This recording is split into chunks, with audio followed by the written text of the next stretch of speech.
Steadily it rises. Hey, it's Jason, ODB Ballard, the Lincoln Addict, back with another episode of Lincoln Addict Podcast, and I want to thank the return listeners / viewers, if you're on YouTube, for coming back. If you're new to this channel, please consider subscribing. It's free content.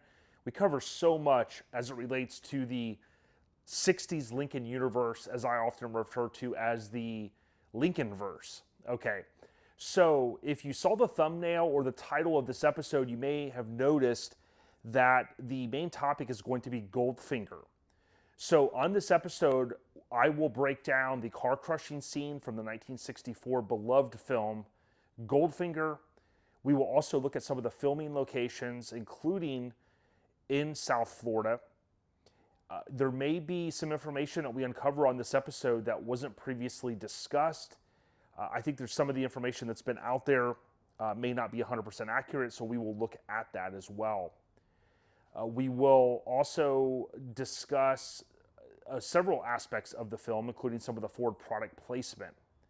Now, one thing I want to reinforce is the other reason why I'm covering this beloved film at this time.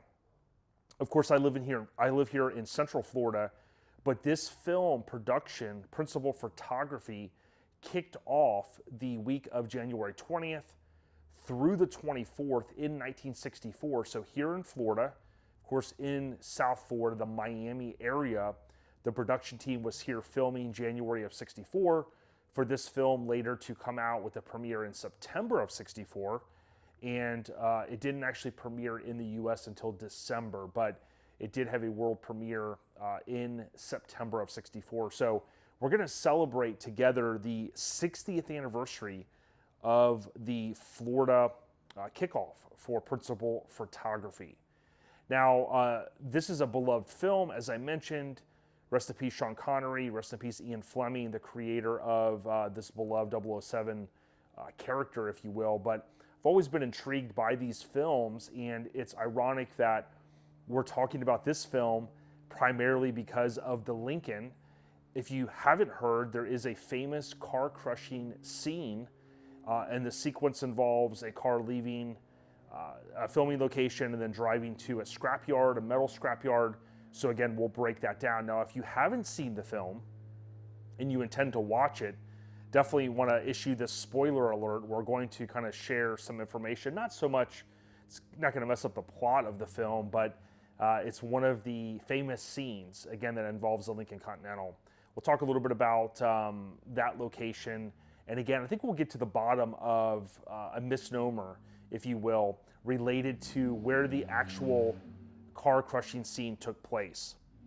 Now, in addition to that topic, I will cover the normal lead-in topics for the podcast, which includes just talking about what's going on in the Lincoln world and what I've got going on with my 64 and my 65 Lincoln, plus other topics. So certainly stick with us till the end. I really appreciate that. Now, a few things that have been going on that I'll just give a quick heads up. I want to give a shout out to the Suicide Kings, as well as the Cadillac Kings. They got together in January this month to get together for a cruise. A lot of different car clubs, lowrider clubs, solo riders, so on and so forth. They get together in January to kind of signify the new year, and they do a car cruise. And it was really cool to see all of the Suicide Kings do that. Of course, the Cadillac Kings as well, so they kind of called that, I believe, King Fest, which I thought was awesome. And I know a lot of the Raddies showed up, the Lincoln Life folks, as well as different solo riders. It seemed like it was a jam-packed house, so congrats to them. We'll talk a little bit more about that. In addition, we'll talk about Mecum, which just concluded here about an hour and a half from me. I did not get to go this year as I had hoped. I had some other things going on. I had some friends attend. And if you have an opportunity on this channel, I did a preview as well as a wrap-up as it relates to the Lincoln Continentals from the 60s that sold at Kissimmee Mecum. I will link to the wrap-up video at the end. Now, coming up here the next week to 2 weeks, there is going to be, of course, the world-famous Barrett Jackson, which is held in Scottsdale, Arizona, that actual Scottsdale event, if you will, They have several throughout the year. And the Scottsdale really is the flagship event, is my understanding. There's a few cars that we'll be watching. I haven't done the preview yet of those cars, but I know Ali is bringing a really nice Retro Mod car. We're very anxious to see what transpires with that sale, so we'll talk a little bit about that on this episode. I want to thank our 2 title sponsors, including Devious Customs. If you are in the market to customize your Lincoln, or down the road you're looking at maybe purchasing a Lincoln to customize, surely make your first stop Devious Customs. You can visit deviouscustoms.com and go under Shop Lincolns. There's products ranging from air suspension to car audio to gauges to even window switches. So even if you're not looking to really alter the look and feel of your vehicle, for the most part, I guarantee Jeff's got something that could potentially help you with your car. In addition to that, I'm standing next to my 1964 Lincoln Continental convertible that I refer to as Smuggler's Blues, or Project Smuggler's Blues, and I want to thank Michael and team at Colorado Custom. I've been a Colorado Custom wheel fan for probably 30 years, going back to my truck days, which I love these wheels. I love this company.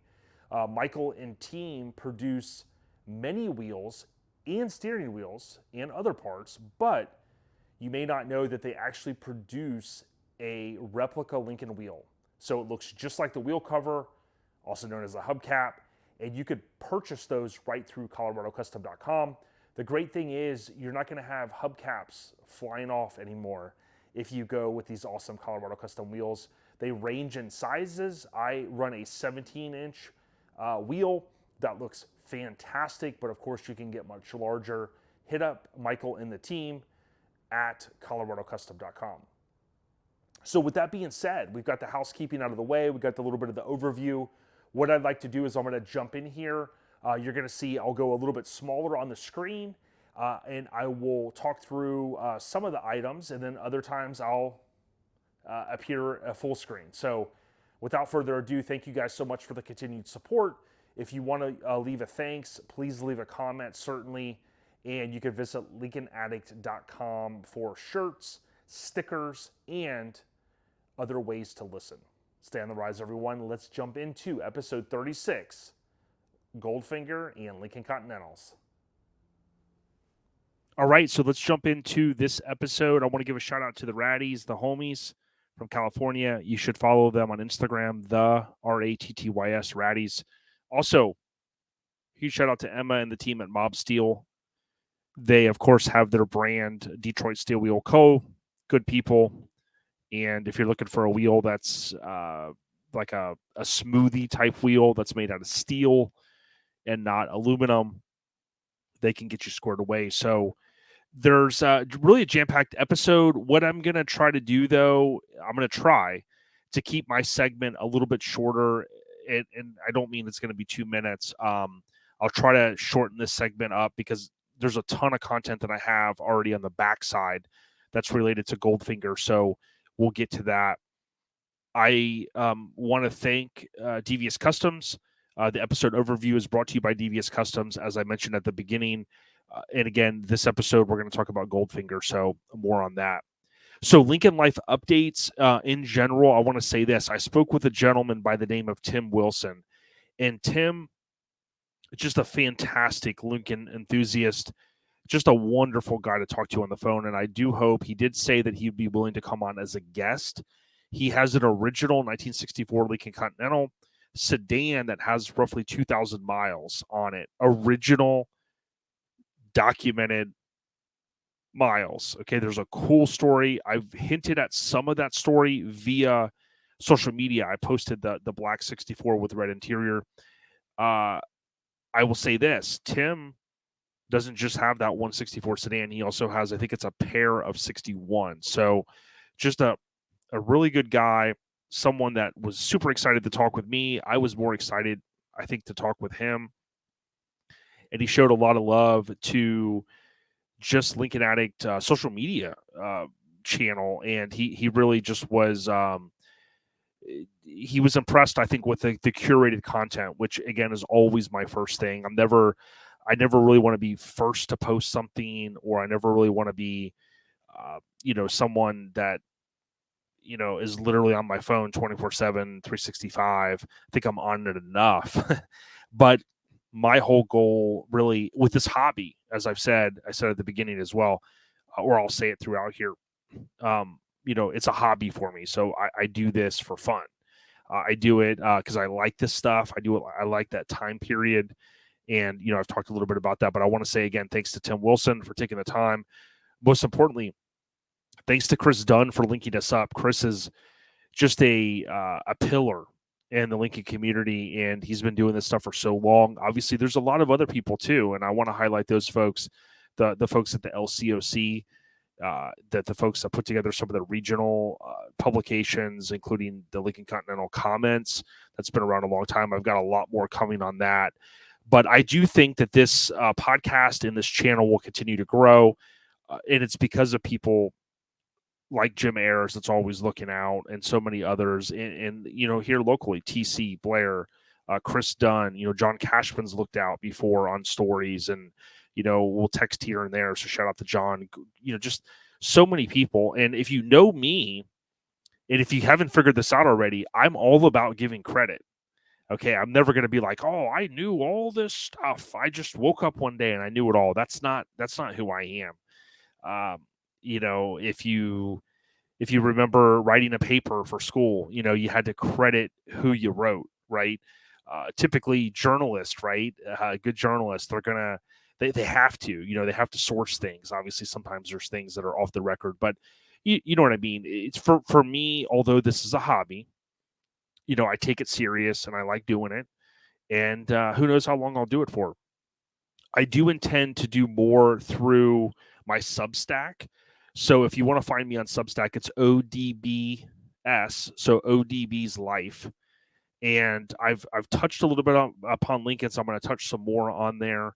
But I think like in conjunction with Substack, this podcast, this YouTube channel, the social media channels, some of the stuff, I mean, I'm a hands-on guy. I don't do everything myself. Tony, my friend, helps me a ton. But certainly, like I've always said, I try to be as well-rounded as I can. But at the end of the day, it is a hobby. So getting back to it, Tim Wilson, thank you so much. Great guy. I think we'll be able to tell his story here soon, or let him tell his story. And I can't wait to meet you. I do plan on coming up. I think you told me it was Cincinnati 2025. There's going to be an event. So I'm looking forward to coming up there. So more on that.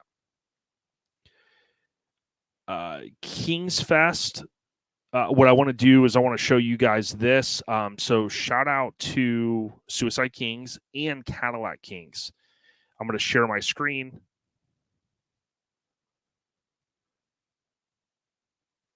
And what I'm going to tell you to do is on YouTube, go out and follow Suicide Kings. I typed in Suicide Kings Lincolns, or you could type in Suicide Kings Los Angeles, what you see here. Now, I do believe they're going to continue to ramp up their videos. You'll see it's not just those few that I had presented there. Escalante talked a little bit about the guy that they have that edits their videos. He does a great job. I think there's something for everyone in their videos. They're a tight-knit car club community, and they've got some cool stuff coming. Now, the reason why I want to give them a shout-out is, again, they did this thing with they're the Suicide Kings, but there's also the Cadillac Kings. And the significance of that is obviously they decided to get together, and this kind of New Year's Day type deal. They've done Christmas stuff, which you can see here. And I thought it was pretty cool. There's some local guys here in a lowrider club that do a cruise. I didn't go this year. I've went in the past. And I just know no matter where you're at in the world, there's cruises somewhere, and typically near you. And I know California's a big car culture, so it was cool to see the Suicide Kings link up with the Cadillac Kings and do the damn thing. Now, there were solo riders that showed up. As I mentioned at the beginning, there I think Lincoln Life folks, the Raddies. So to me, again, going back to the fact that this is a hobby, I love, coming from the mini truck scene, there were always, these, maybe folks that didn't get along, or different clubs that didn't get along, or whatever. And I think that's potentially in any of the communities, for the car communities. But to me, the bottom line is it's so great to see just everybody get together. At the end of the day, we have this one passion typically it's a certain type of car, in this case Lincoln's. Sometimes it's just cars in general, hence there's so many car shows in America. So I thought that was pretty cool. But check them out. Also, I wanted to shout them out on Instagram. Now, they've got several chapters. This browser, I'm not logged in. So you'll see on Instagram. You can do Instagram on the computer, but it's way easier on your phone. Download it and just type in Suicide Kings, and you'll see this is, I think, their flagship page, Suicide Kings with an S, CC for Car Club. And then, of course, they've got different chapters. They've got like a Suicide Kings Los Angeles, a NorCal, and I think they've got a NorCal, and they've got one other Coachella Valley, I think it is. But there's several of them, but I think this is the main one. They do a great job. So shout out to Escalante and all the kinfolk. This was their little promo here, which I thought was pretty cool. So good stuff there. Okay, so and actually the Lincoln Life updates, I want to give a huge shout out to the kinfolk at Colorado Custom Wheels. I always promote their wheels. I've had their wheels on other projects. ColoradoCustom.com. They make the Lincoln replica wheels that look just like the hubcaps. And again, these won't go flying off. They do have a center cap that goes over the lug nuts, so it hides it all. And it's a very, very, very high-end machined wheel. These things aren't cheap by any means, but if you've got the resources and you want to get in a set of these wheels, talk to Michael. He's going to ask you all sorts of questions like, are you going to eventually run disc brakes? Are you going to eventually run big brakes? Do you have any modifications to your car? He has a whole database of people that he's already sold these cars to, and he knows what offset you need and things like that. So ColoradoCustom.com, talk to Michael and team. Okay, so the Lincolns for sale, brought to you by our fine folks at Griot's Garage. Now, I'm not going to spend a lot of time on this, I promise, because I did a wrap-up video. What you're seeing here on the screen is Mecum. Mecum they have multiple events. They're a competitor to Barrett-Jackson. They have their Kissimmee event every January. They had a 2020 coach door Lincoln Continental sell for $95,000. That's the one I'll cover. That's not the 60s. They had this 65 black convertible frame on restoration, which doesn't really apply to these cars, but $70,400. That is, of course, this includes the fee. The 64 convertible, $47,300. And I think the big surprise here was this 66. So again, you'll see when I do the recap. I won't go into a lot of detail here. The thing I love about this car is it has the Colorado custom wheels on it with more than likely a diamond-backed white wall. It's a 61 sedan. The sedan prices continue to increase. And I will just tell you this, $66,000 with the fee. That's a strong price for a sedan. Now, I know it's customized.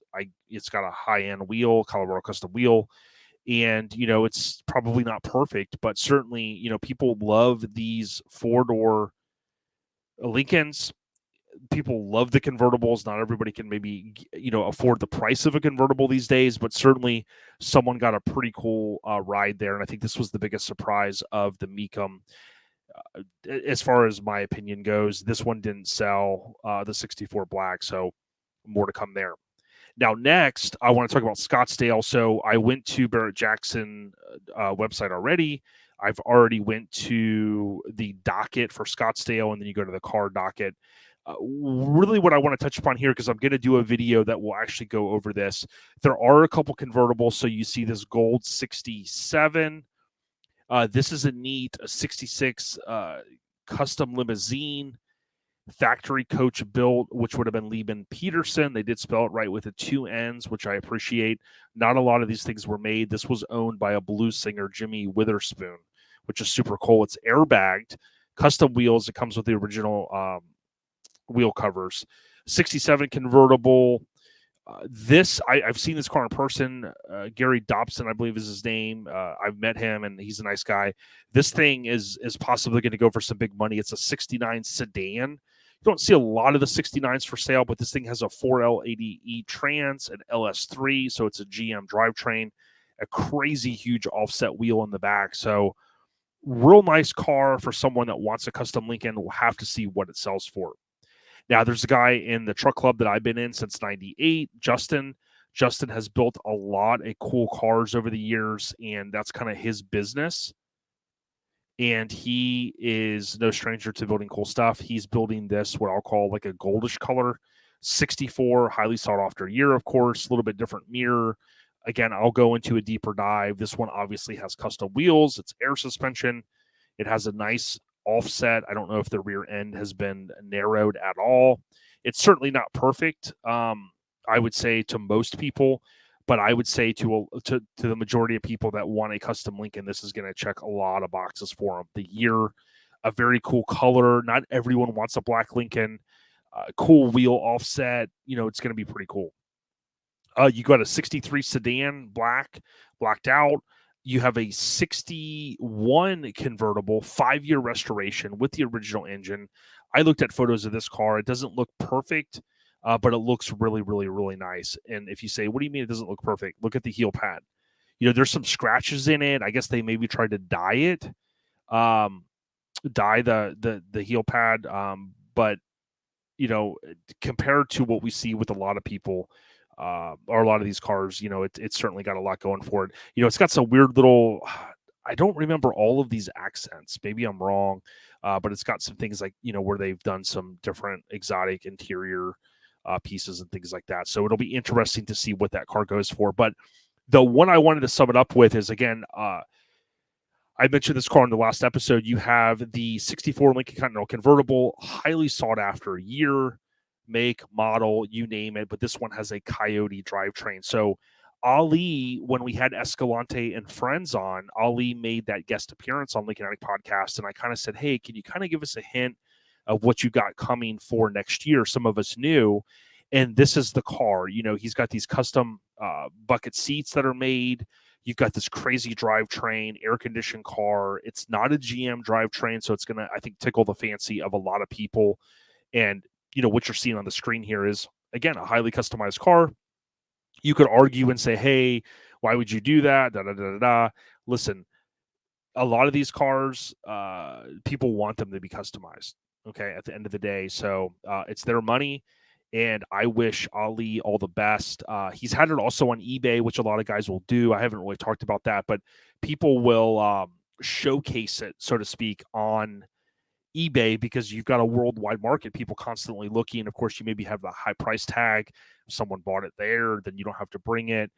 More than likely, I guess, at the end of the day, well, I don't know if you could sell it, because I think there's rules. I think you sign the title over to them and all that. But not to get into all that, I would just say that, someone probably came and be like, money talks. But more than anything, it's really a way to go, wow, look at this car, and, boom, it's going to be at Barrett Jackson. So I'll do a little bit deeper of a dive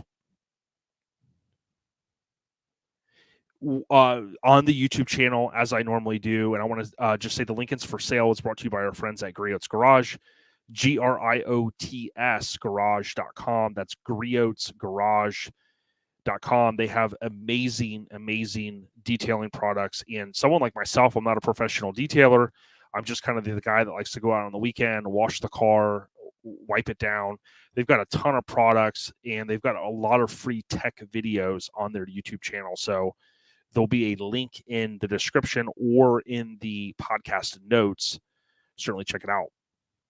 Okay, as we get closer to wrapping up this segment, Lincolns and TVs, movies, music videos, plus album covers.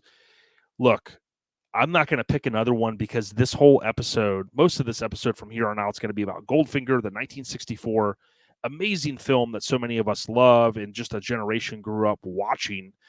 That's going to be the main topic of this episode. So really, I didn't go down the bunny trail to find another one. There's a 63 in this film. There's a 64 sedan. There's a 64 convertible. There's a bunch of other Ford products, so we'll talk about that. The Lincolns in the cinema, film, music videos, and album covers is brought to you by our family at Steel Rubber. I often tell you STEELE rubber.com. Family-owned business. If you don't believe us, go back and listen to that episode.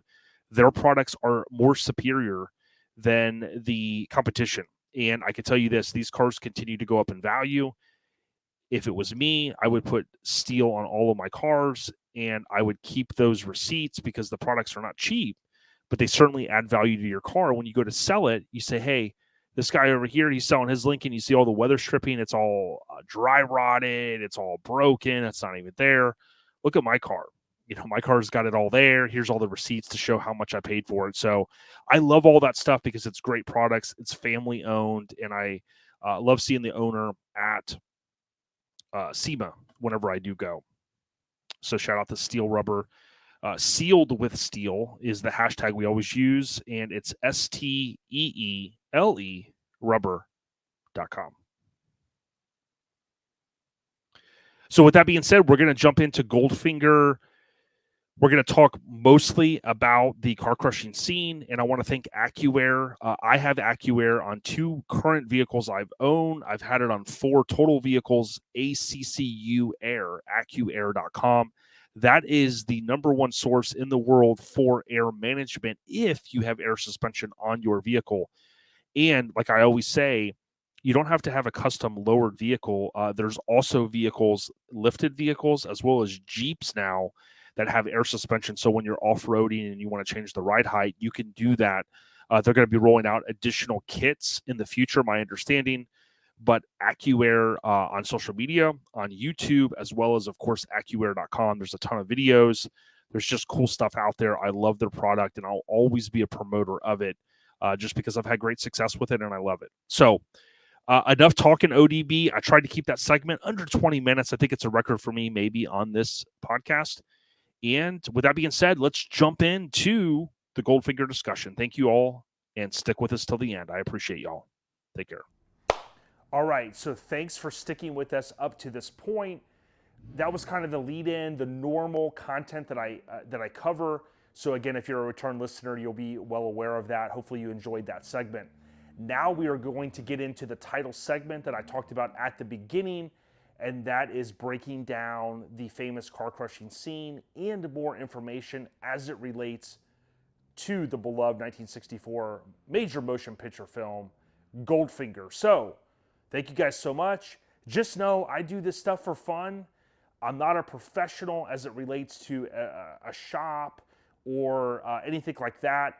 I do this solely as a hobby, and I do it because I love these cars, and I appreciate when folks chime in and say, hey, this is great content. I enjoyed it. Maybe you got something out of this.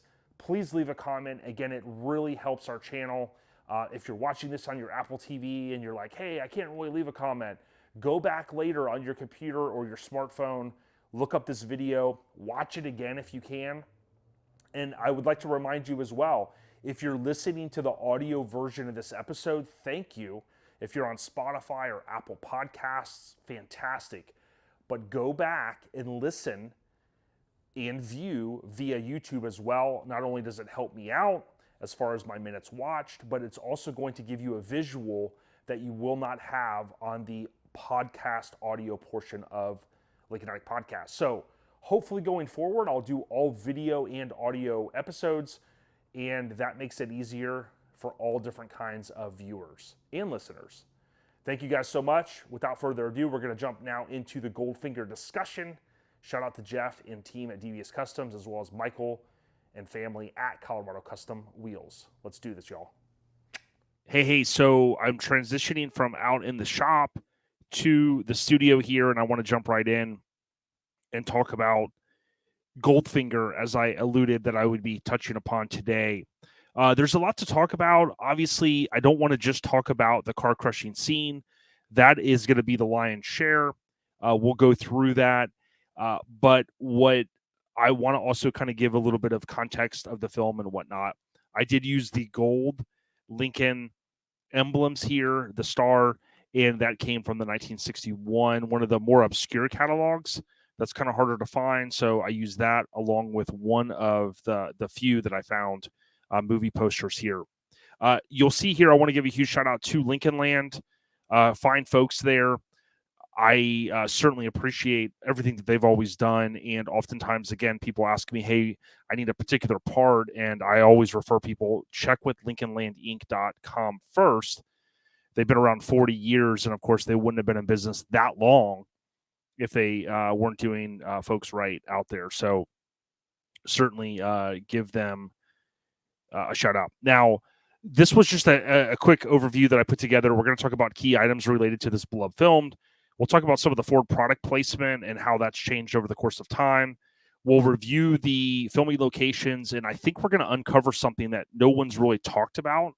So if you ever plan on visiting this location, as I do, you'll be able to, I believe, go to the right spot. So we'll talk about that. We'll view the car crushing scene together. So I'm going to play that. And I'm also going to play a shortened 1 minute and 50 seconds of the making of. So the making of, there's a few versions I found. I have a 25-minute version, but of course I scaled that down. So I think that 1 minute and 50 seconds will kind of summarize a couple key things. It will also reinforce the fact that the principal photography began January 20th of 1964, 60 years ago. We'll round out the discussion with some facts. We'll talk about, again, where it was filmed, the car switcheroo, was additional magic made, and the drive-away with the Ford Ranchero. I'll also source, typically, if you follow me on social media, you know I try to source everything. Wikipedia, there's various online resources where this stuff is available. Pretty much all it's available. I like to kind of curate it and bring it together to tell the story. That's really what my role is, I think, in this podcast. Of course, the making of Goldfinger is also a great source. Now, Goldfinger, the film is based upon the 1959 novel. It was the 7th novel in the James Bond series. It, of course, was created by Ian Fleming, rest in peace. Now, Goldfinger was produced by Albert Broccoli and Harry Saltzman. So you'll hear that as well in the making of. This was the first of 4, although not in a row. It was the first of 4 that were directed by Guy Hamilton. It opened largely to favorable reception. Now, there are 2, for those scoring at home, many of you may be Bond experts. I'm certainly not that. I do love James Bond films. And there were 2 prior to this film, Dr. No in 62 and From Russia with Love in 63. Goldfinger was the first Bond blockbuster with the budget equal to that of the 2 preceding films. It was about a $3 million budget. Something to keep in mind, I was born in the late 70s and, being an 80s child for the most part, I think there's often a misconception that blockbuster films didn't come around until Steven Spielberg's with Jaws and E.T. and Back to the Future and Jurassic Park in the 90s and things like that. And that's certainly not the case. You will see here, again, a $3 million budget. The film was a financial success. I'll jump ahead an extra bullet point here. It recouped its budget in 2 weeks, which is fantastic, and it grossed over $120 million worldwide, which is huge. That previous bullet point, this was the first Bond film to win an Academy Award. It was for sound editing. In 1999, it was ranked with the British Film Institute, BFI, as the number 70 out of 100 of the British films. So the release dates, this is of significance because although the principal photography started in January, it gives you some context. So they turned this film around in 6-7 months, 8 months, if you will. September 17, 64, it premieres in London. A day later in the United Kingdom.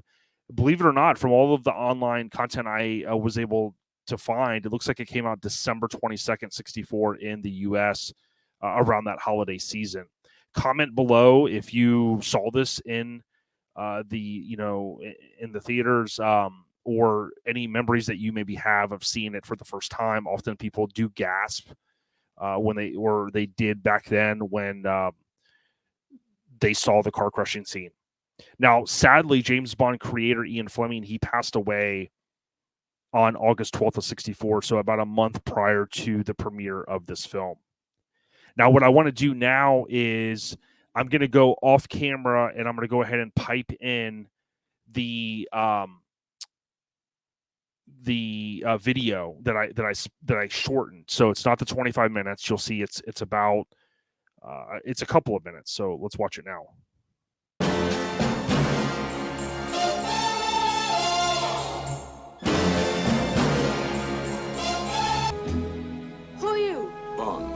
James. Casting Odd Job proved to be no challenge at all. I had to get some gangsters. Look, He's gunning for trouble. The world's wiliest, toughest gentleman agent with a license to kill. 007. It spells Bond. Sean Connery in Ian Fleming's Goldfinger. It's January 1964, and James Bond has become one of the most popular characters in motion picture history. Producers Albert Cubby Broccoli and Harry Saltzman have one goal: to create the biggest Bond yet. Ultimately, they create something more. Who are you? Bond. James Bond. The film's marketing campaign, orchestrated by ace publicist Tom Carlyle, is well underway when cameras roll in Miami. Goldfinger's shoot called for locations in 3 countries. The first scenes actually shot were in Miami at the Fontainebleau Hotel on January the 20th through the 24th, 1964. The Miami shoot also included the car-crushing sequence.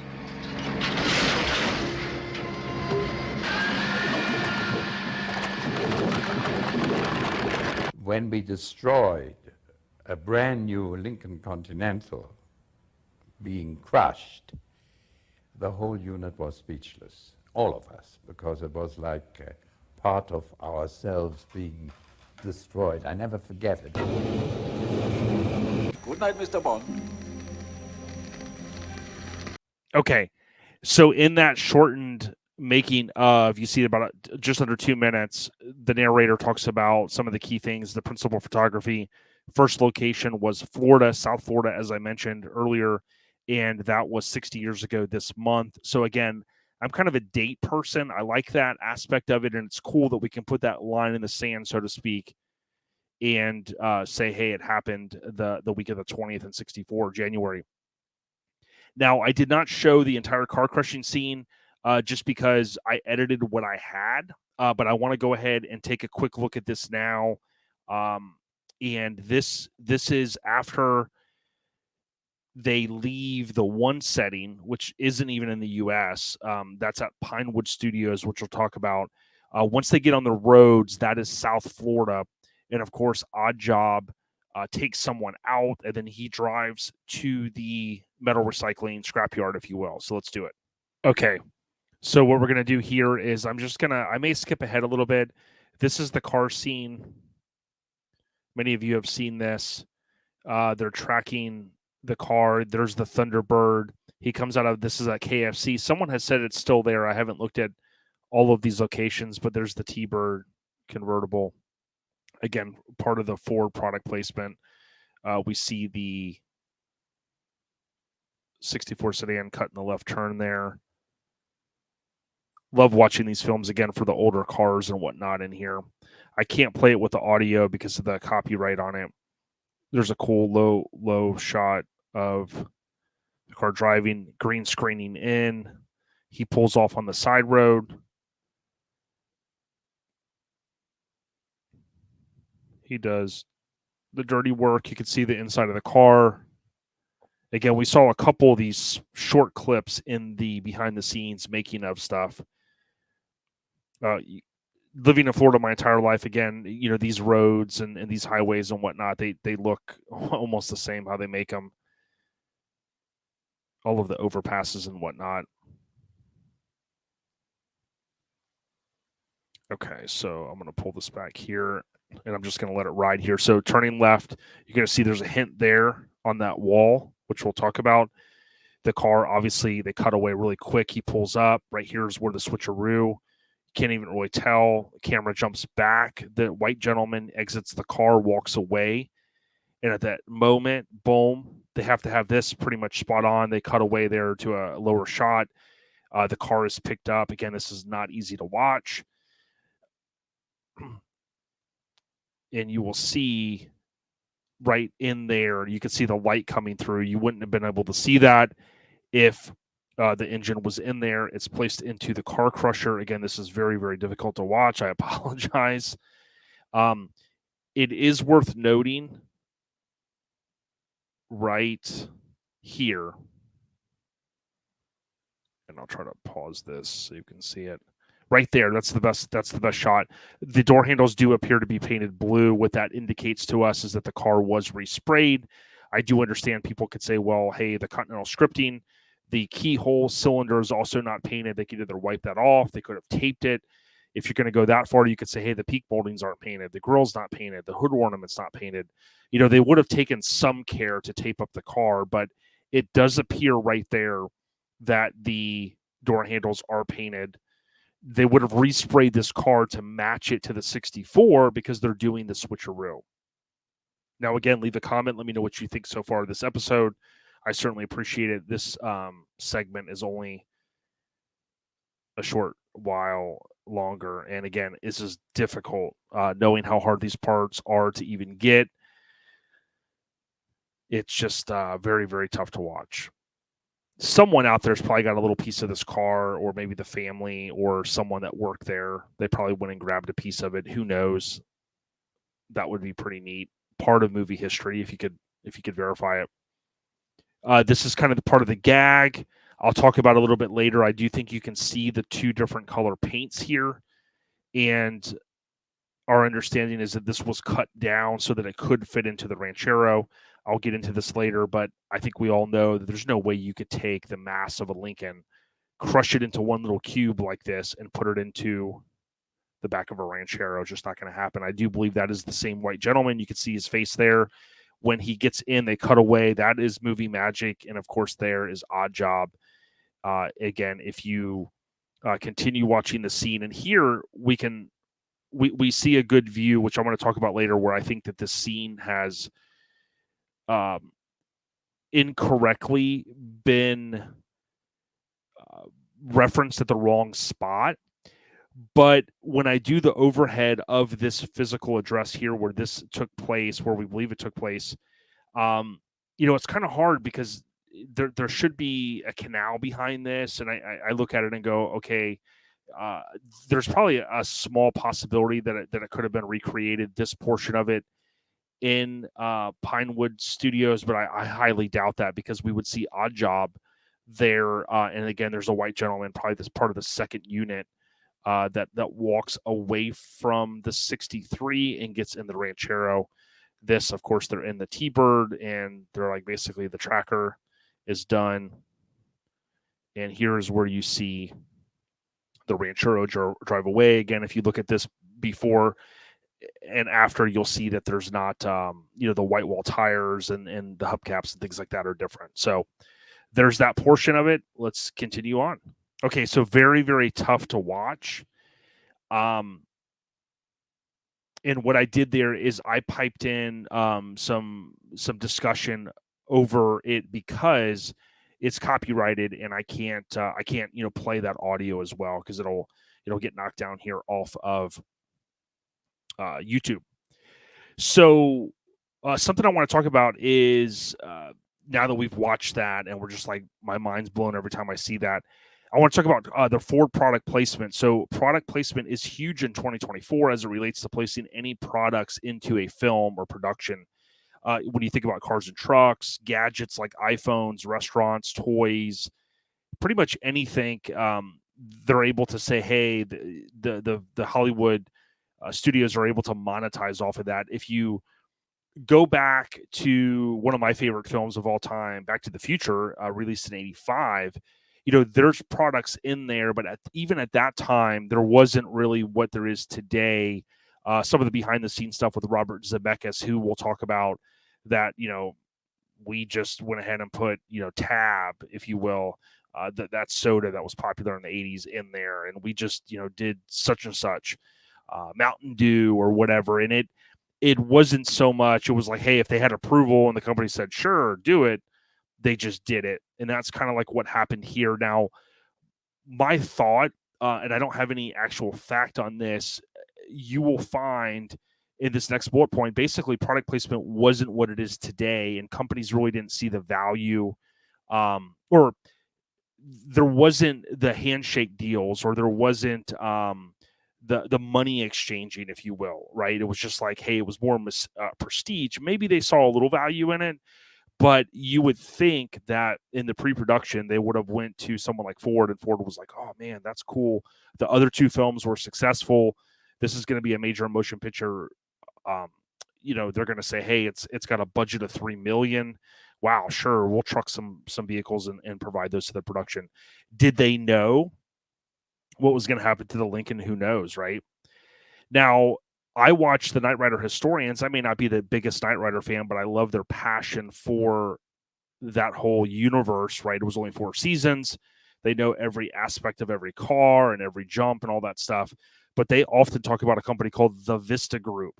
And the Vista Group basically was created, my understanding, to assist the TV and film productions with being the middle person between the automakers and Hollywood. So if you think about like on a Knight Rider, you have this product placement of the famous Trans Am.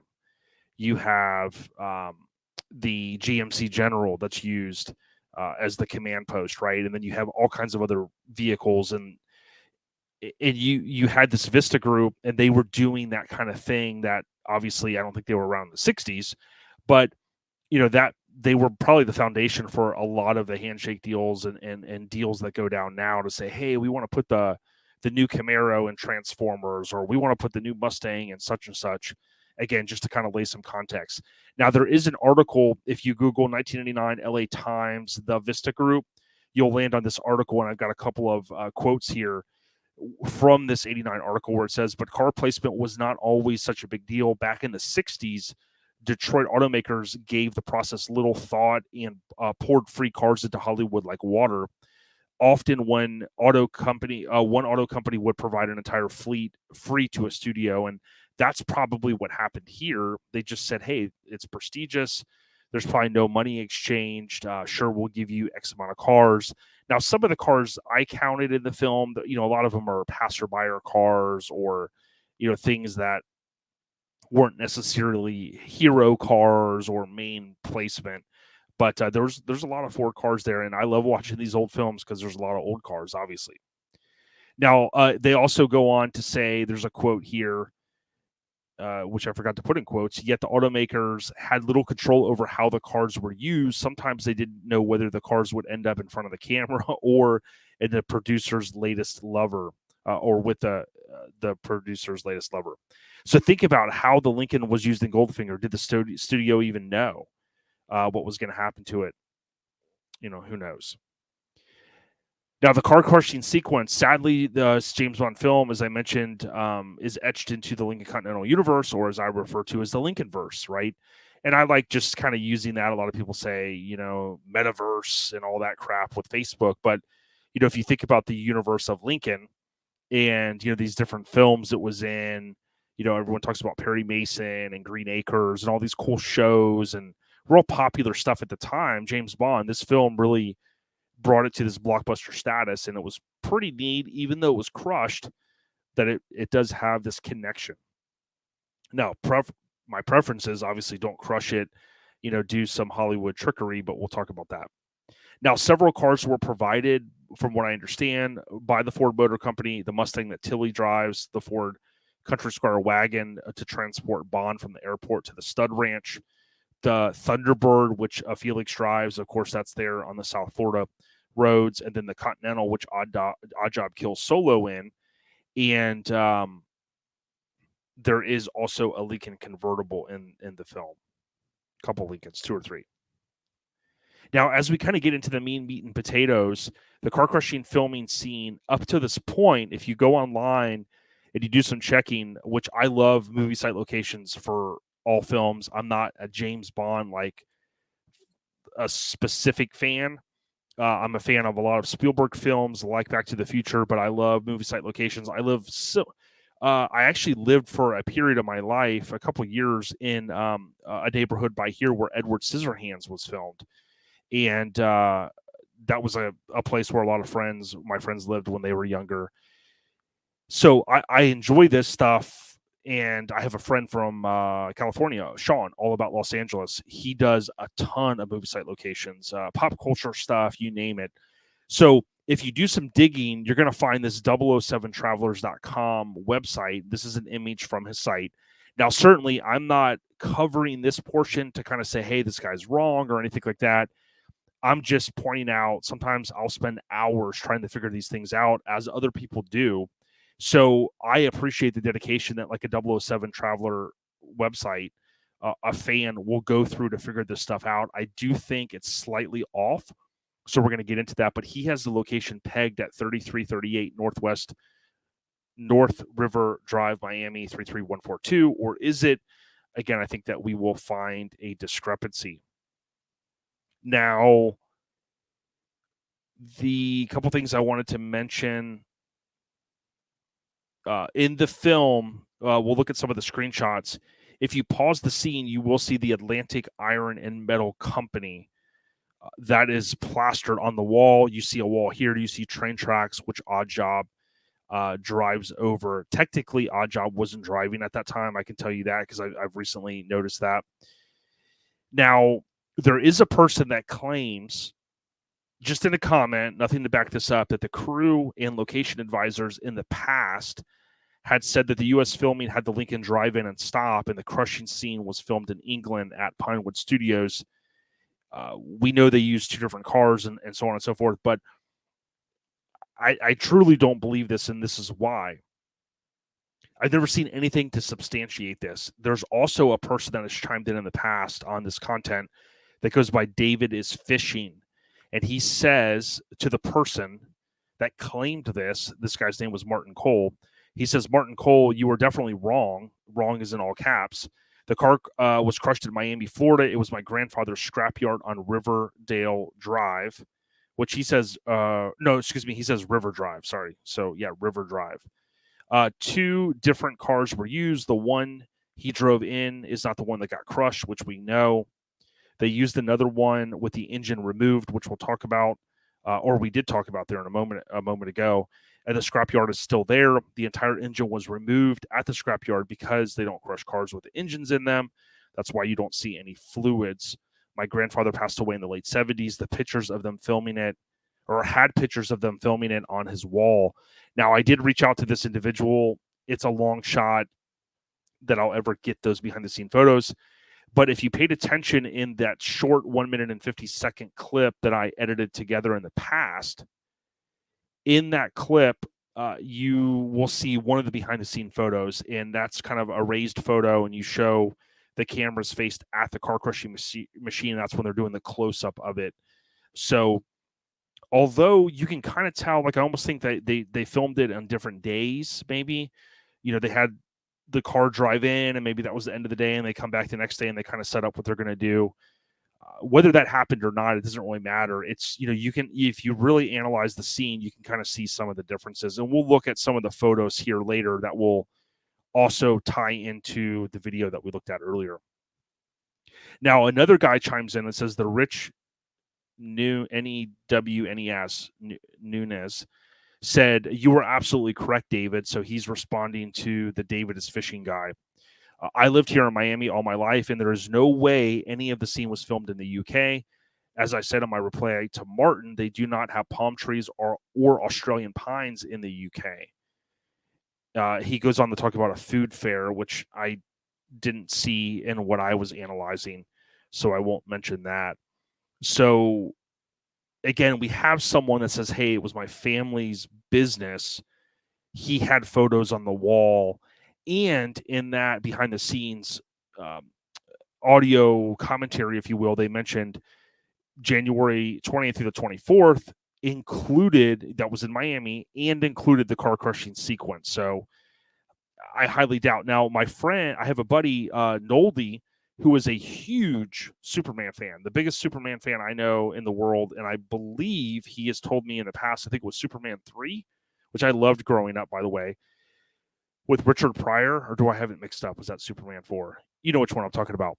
That I do believe that junkyard / metal recycling center scene, whatever I call it, a junkyard scene, that was filmed, I think, at Pinewood.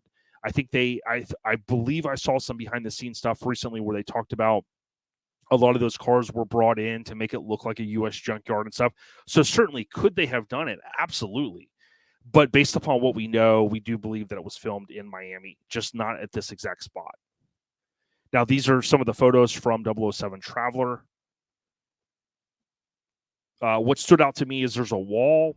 If you look at the trees behind it, that is going to kind of line up with some of the trees behind where we see where the cranes are at. There's cranes here, and you go, hey, it's a recycling center. It's on the same street. There's the railroad tracks. All of that lines up, and you go, okay, well, here's where we're at. This is the production. They're driving into, making a left-hand turn. You can see the train tracks there. We see Atlantic Iron and Metal Co. or Company.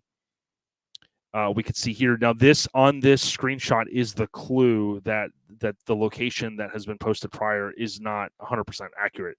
What we can see here is obviously the old school telephone poles. My dad was a telephone man in the 70s into for his whole entire career. He did a few different things, but it's always cool to see those old telephone poles. And he always talks about in film. He would, rest in peace to my dad, he would talk about in films. A lot of times they'd say, "Oh, look at the telephone poles," and they were power lines. So I'm rest in peace to my pops. It's hard to tell. That could be power lines.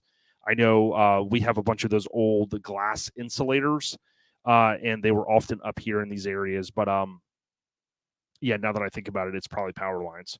But you get what I'm saying. But there is a clue here, which we'll talk about here in a minute on where this was actually filmed. So basically, we watched the scene already. I was going to watch it here. But what I'm going to do is I'm going to jump over and I'm going to go off the screen, and we're going to go just some screenshots that I took, and we'll break down a little bit further. The top is when the gentleman who's supposed to be Odd Job pulls in. We can see there's two cranes in the back there. We can see the tops of some of the trees, the greenery on the right. There's a couple of old cars. There's the piles of the junk and whatnot. So we can clearly see there is the flat glassed 64. 64 was a little bit longer. After it parks, and the gentleman that's playing Odd Job, again, this is not Odd Job. If you look at it, it's just a white gentleman. When he opens the door and he walks out, you could see the camera jumps back a little bit. It's a little bit different location. You can see it's heavy on the lighting here on the front grille. That's going to help disguise it a little bit. And my guess is no one at the time probably even knew. Certainly you probably had some Lincoln people that knew, but for the majority of people, they just watched the scene. It happened so quickly when he walks away, and then the rest happened. So again, I doubt most people would know, but again, you can look at the differences in the wheel covers, also known as hubcaps. The car is nocturne blue at this point, which we'll talk about as well. That's another fact I think we should talk about. But you can even see, like, for instance, look how close this car is here and where it's at with some of the debris right here. And you've got this thing right under the driver front tire, and you've got some white stuff here.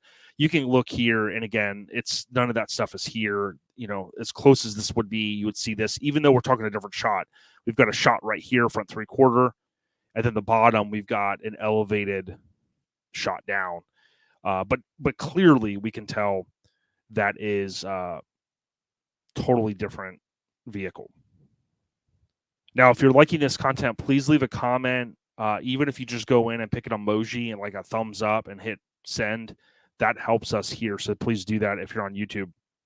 So before we go clip by clip, what I did, it was easier for me just to take these on my iPhone in front of the screen, just because where I was consuming, you can watch this movie now if you have access to HBO Max. If you haven't bought it or you don't have it on DVD or VHS, you can watch it through HBO Max. But the little interface, every time I would go to do it, it had a line in it, and I was just like, you know what, I'm going to take photos of the screen. It's just as easy. This is a comparison, which we're going to get into in a moment, of where people think it was shot or where this scene took place. But if you look, there is a wall, and you go, okay, there's a wall, there's train tracks. That's what we have. So we're going to dive into that in a second. But as we get in here, again, this was at Pinewood Studio. So I think it was like 1 minute or 1 hour and 14 minutes and some odd seconds. I think towards the end of that minute is when they cut to the scene. And you've got the 64 Lincoln Continental. It's got the Kentucky plate. That's where they're supposed to, the setting of the film. So Kentucky plate, and then we can see boom, a 64. Remember, this car would have been like less than about 6 months old, give or take, depending on what the production date of it was. We know the 64 model, I think, started August production. It was available in dealerships. I believe it was late September. I have the dates in my database.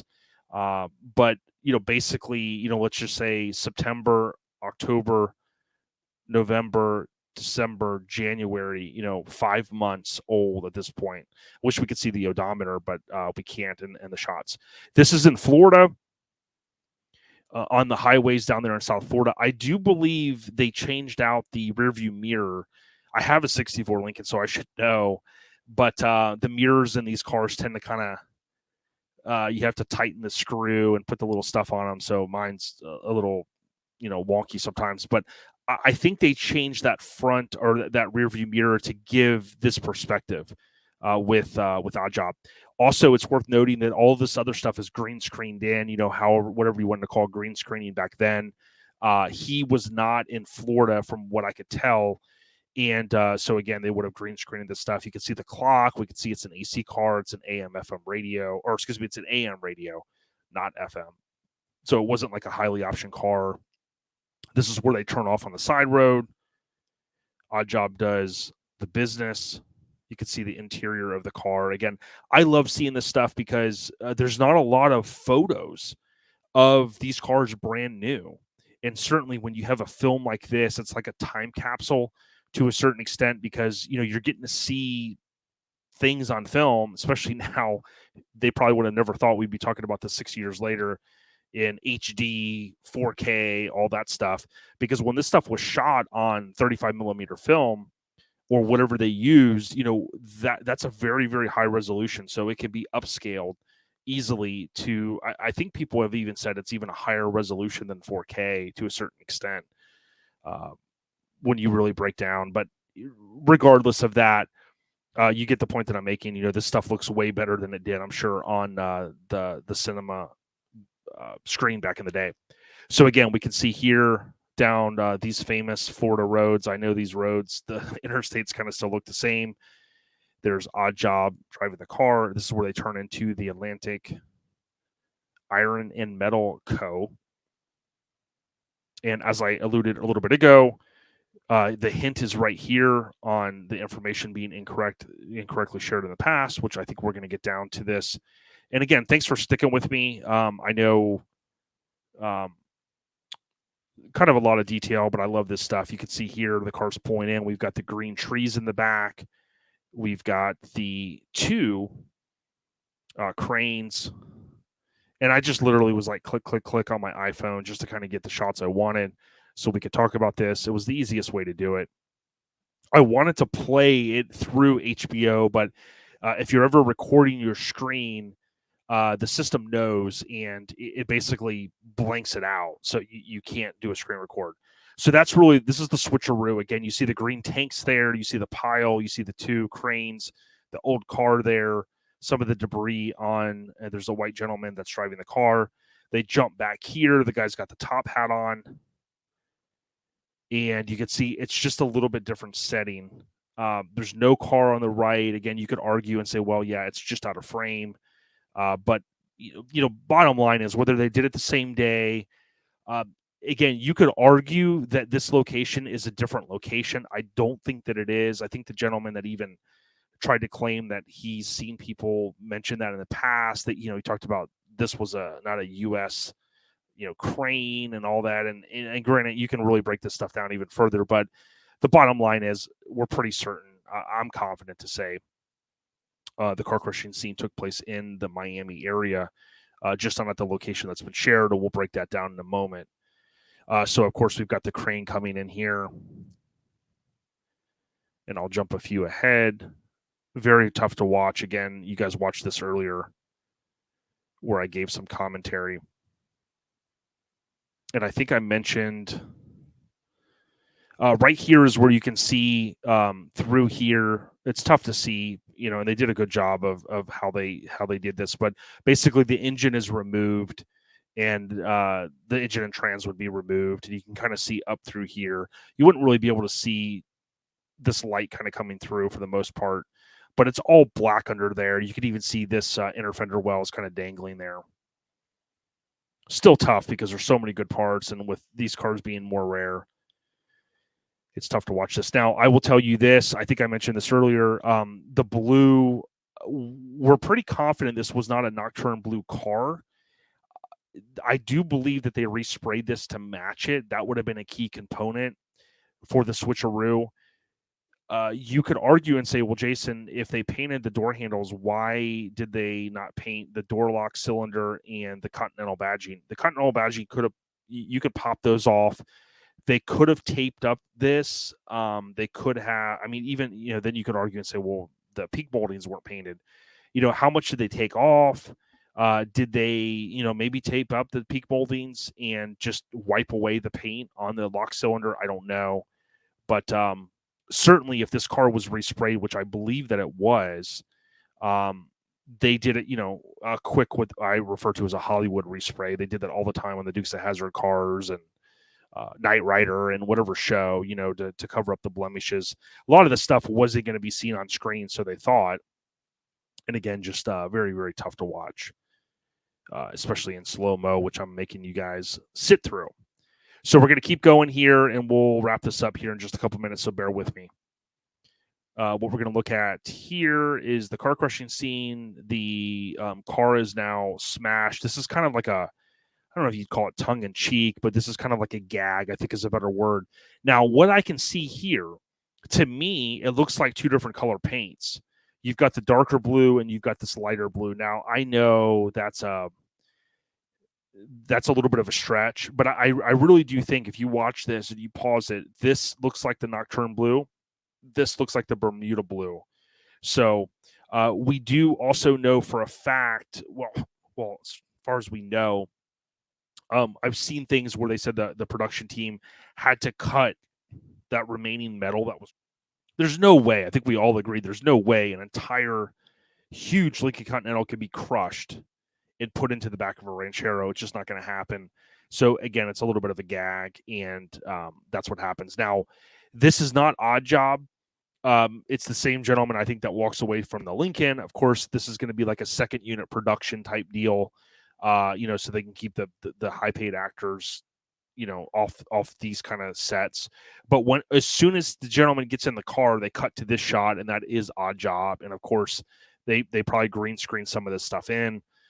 A couple more things you can see when the Ranchero drives away, you'll see that I think it has a white wall tire, but it doesn't in other scenes. There's a couple of Rancheros that were used, certainly.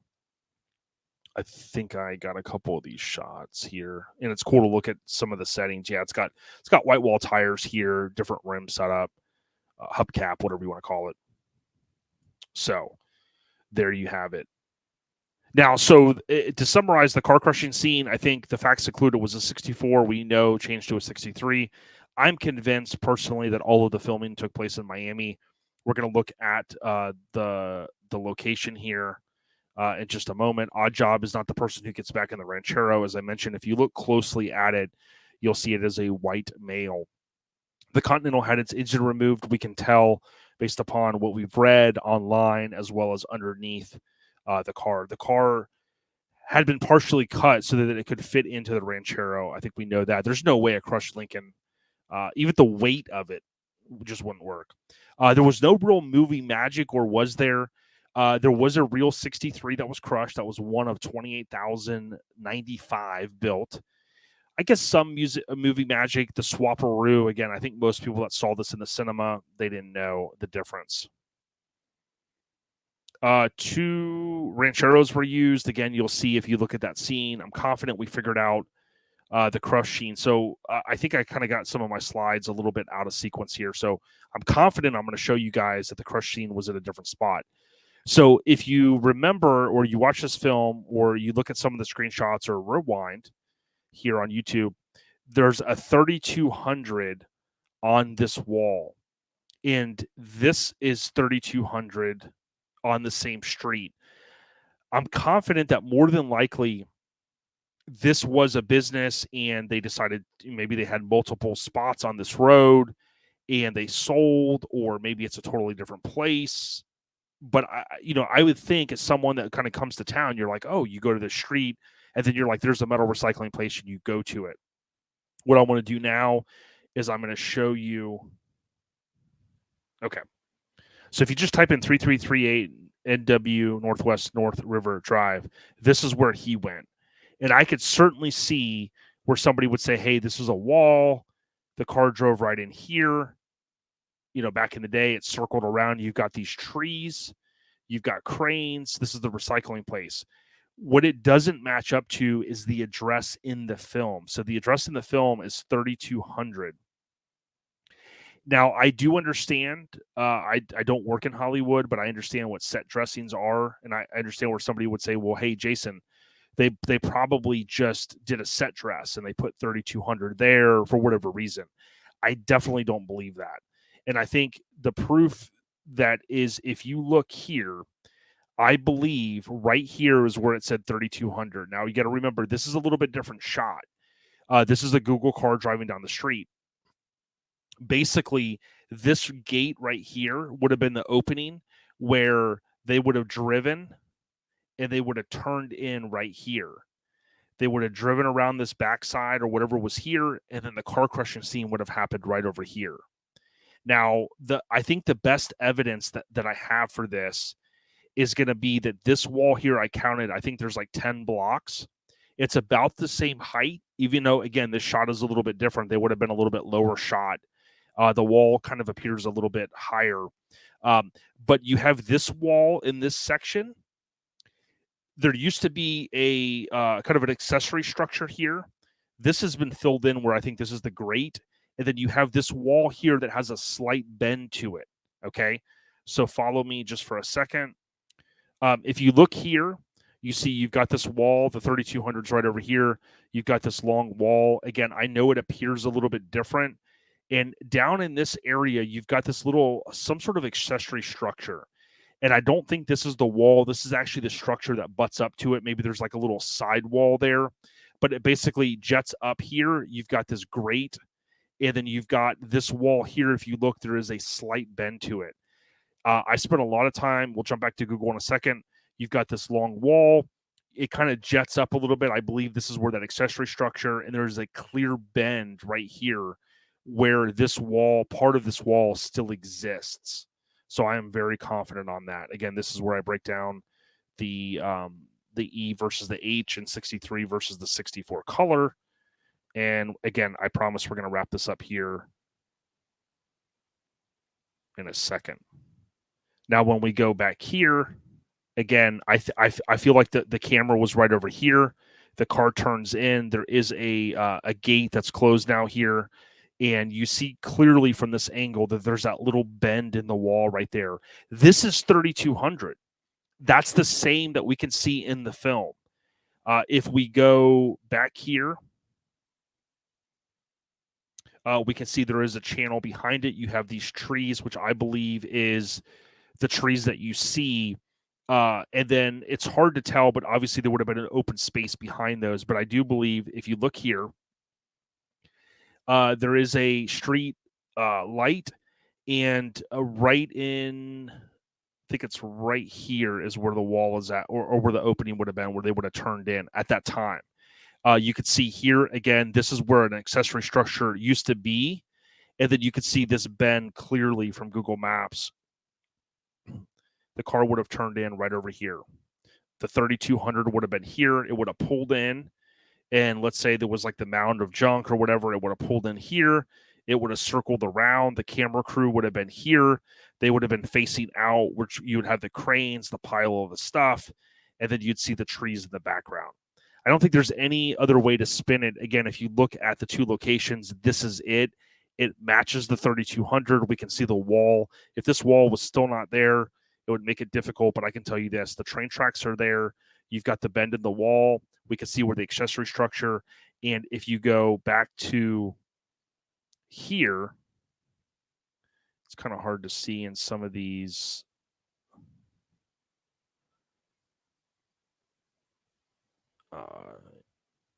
What I did here is went back to 2007. Okay, where the bend is at, it's hard to see in this image. Obviously, images have gotten better, but right here, you see there's a little bit difference in this wall. I think this is where that grate was in the past. I'm not 100% sure on the grate. Was it just filled in? You can see there are some gaps in these and whatnot. But here you go. Here's I went around this thing a bunch, and I never got to this view, because if you just move a hair down the road, it changes. This is where the wall would have went. And remember what I said, how I think there was this little wall that goes right here. This is where it steps up. This is where that accessory structure would have been. And this wall at some point was a little bit higher, and you could see where it bends back slightly. So there you have it. And again, one more time, if you were going to this location, I can tell you this right here. This is where you can see where the gate used to be, and it's right behind where this light pole is at now. So if I were going to take a photo or whatever, and I knew that this was where the original opening, I do believe this is exactly where the car went, and it was crushed right over here. Now, if I could ever touch base with the person that had the family member that owned it, I could maybe confirm to say, hey, did he sell it? I can maybe look back at old records. I know people will do that sometimes to see, hey, was this property sold? When was it sold? Did they own both properties and they just went down there? Did another scrap place open? At the end of the day, I'm not going to invest any more time in it. I just think it was intriguing to cover that. So again, in closing, I'll say this. I do believe it was a 60. Well, we know it was a 63. It was probably Bermuda blue. It was resprayed to the Nocturne blue to match the 64. There was a convertible as well that's used in the film. Many of you probably know this. This is probably the 64. Don't know if they use the same one in the UK at Pinewood Studios in South Florida. I don't know if we could figure that out. I want to wrap this one up. That does it for Lincoln Addict Podcast episode 36. We covered the Goldfinger film details. So some of the key things. We celebrated the anniversary. So again, 60 years ago at the time of this episode launching back in good old January of 1964. We obviously added some commentary to the car crushing scene. We determined what I believe to be the actual scene location. Let me know what you think. We came to the conclusion it does appear the car was resprayed, which I truly believe that. We came to the conclusion the entire Lincoln would not fit into the rear of the Ranchero. Rest in peace, Ian Fleming, Sean Connery, and all involved with this amazing film. Rest in pieces, I guess I could say, to the 63 that was crushed in January 64. Thank you guys so much. Don't forget to subscribe, leave a comment, leave a thumbs up if you can, leave a 5-star rating if you're on Apple Podcasts or Spotify. Thank you guys so much. Stay on the rise, everyone. Take care. ODB, we out of here. Peace. All right, folks, that does it. I flipped the camera around. We're checking out my movie marquee with some of my Lincoln collectibles, I would say. And again, I want to thank you guys and ladies so much for watching and listening. I do want to thank Devious Customs, Colorado Custom Wheels. You heard me talk about steel rubber at the beginning. Seal your car with steel. If you're ever looking to buy one of these cars or you're looking to refurb your car, listen, I know this stuff costs a little bit of money, but sealing these cars, making them weatherproof, making sure that there's no wind noise coming in is critical. Again, Steel Rubber, STEELE rubber.com. Certainly appreciate them, and we've got the sticker right up here to prove it. I also want to thank Griot's Garage and AccuAir, AccuAir.com. Again, that's going to be for the person that wants to add air suspension, maybe to their custom Lincoln, or they even have products for Jeeps. So if you're off-roading and you want to adjust the height of your vehicle, you can certainly do that with AccuAir products. But all of these fine companies have said, hey, we'll help you out. We'll help out your listeners. We'll help out your viewers. If they hit us up, let us know that you listen to Lincoln Addict Podcast, and we'll do the best we can to help them out. So I don't get anything for free from these companies whatsoever.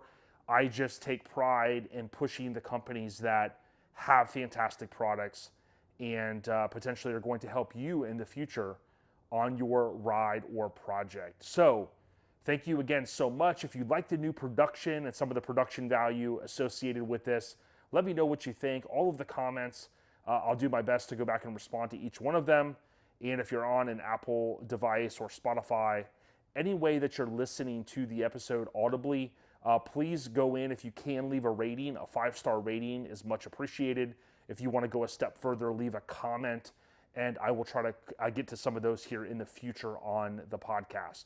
So much more in store for Lincoln Addict Podcast as we move through 2024, including aesthetics of these different year Lincolns and so on and so forth. Lastly, again, if you're new to the channel here, check out the catalog of content that we have. whether it's an audio podcast episode here on YouTube or so many other great videos that have helped many people. Thank you guys so much, and the ladies as well. Take care, everyone. And again, Happy New Year. Let's keep 2024 on the rise, y'all. Let's do it.